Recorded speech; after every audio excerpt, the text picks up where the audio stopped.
Federalist 51, Part 3, we're going to look at the text starting paragraph 4. I have this in front of you. I have mentioned this many times before. C-SPAN is, of course, one of the best websites you can go to learn about the American civilization. It's not just the government, it's history. You can see lectures, talks about authors, talks by authors, about authors. They have started a program, city tours, it's called. If you can't travel to the United States, that's really helpful.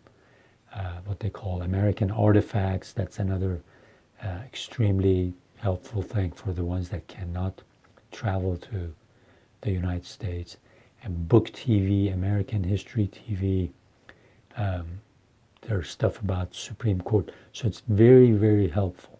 So is Library of Congress, loc.gov. So these are extremely, extremely helpful. And I've mentioned these other ones. Teaching American History website. There's a lot of primary sources there. They've done a good job. Take a look at it. Like take a look at the breakdown of Federalist number 10 and Federalist 51 on this website, and that will be very helpful. And of course, National Constitution Center, National Archives, videos, articles, so many things that you can learn from. That's why I have it posted there. So let me start reading from paragraph 4, which is one of the most beautiful paragraphs in the whole of Federalist Papers. But the great security against the gradual concentration of the several powers in the same department consists in giving to those who administer each department the necessary constitutional means and personal motives to resist encroachment of the others.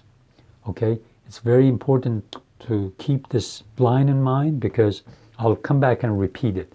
The provision for defense must in this case, as in all other cases, be made commensurate to the danger of attack. Ambition must be made to counteract ambition. Just like I said in Federalist, in the first part of this Federalist, Madison realizes you give people power, authority to do something, even good people become ambitious. No buts and ifs about it. So we've already decided, he says, that we've looked at history, other countries, other republic, as well as our own. We see that in a republic, the legislature becomes way too ambitious and might become almost a tyrannical source of power. So what do? Go back to the line I just read. You give every department, each department, the necessary constitutional means and personal motives. In other words, you give a healthy dose of ambition to the other departments. How do you do this? You let the president have a veto power. You don't want to give him an absolute veto. You give him a qualified veto. In other words, a veto that can be overridden, but with a great majority of the legislature. So this way you let the legislature as well as the other branches know that you're going to be checked and balanced. We're keeping an eye on you. Ambition must be made to counteract ambition. This is Madison's remedy. And then he continues, the interest of the man must be connected with the constitutional rights of the place. So a president needs to know that his office is worth something. He's not going to be just being bulldozed by legislature or by the judiciary. And in turn, you let the president know that he or she cannot overstep his line of authority, because you have the power of impeachment. So give them enough motive to protect their office, to stand for their office, to defend it. And in that sense, defend the branch of government that they have been authorized to work at. And at this way, you keep the whole system healthy. If everybody makes sure that their part, their function is defended. And then here comes the other beautiful part. It may be a reflection on human nature that such devices should be necessary to control the abuses of government. But what is government itself but the greatest of all reflections on human nature? If men were angels, no government would be necessary. If angels were to govern men, neither external nor internal controls on government would be necessary. In framing a government which is to be administered by men over men, the great difficulty lies in this. You must first enable the government to control the governed, and in the next place oblige it to control itself. A dependence on the people is no doubt the primary control on the government, but experience has taught mankind the necessity of auxiliary precautions. So he says, yes, you can depend on people, because as we said, people are fountain of authority. They're the source of authority. But experience has shown us, and over the course of history of mankind, that that is not going to be enough. You need an auxiliary source, an additional source to defend against encroachments by other branches. And that's where he's talking about give enough ambition, healthy dose of ambition to different branches to specially stand up to possible overreach of the legislature. Divide the legislature in two departments.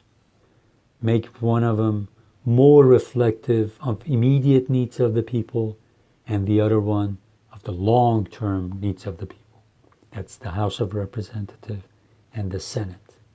Now remember, for over 100 years, the senators were not chosen directly by the people. They were chosen by the state legislatures. So keep that in mind.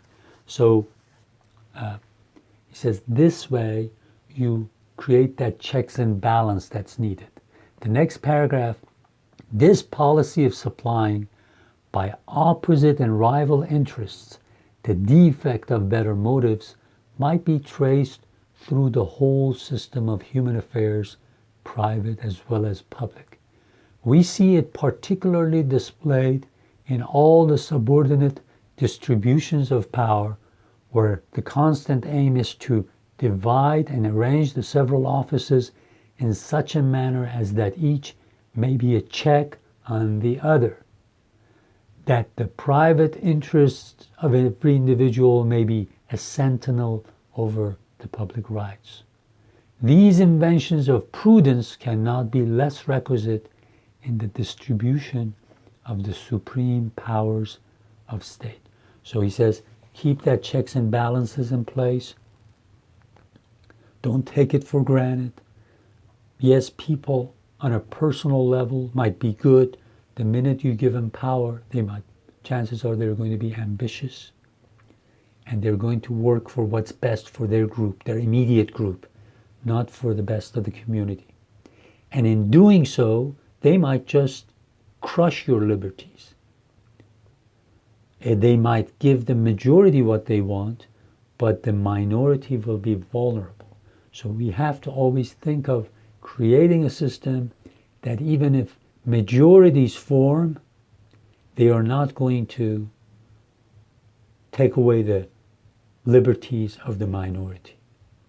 And that's why I say keep an eye on Federalist number 10 as we read this one.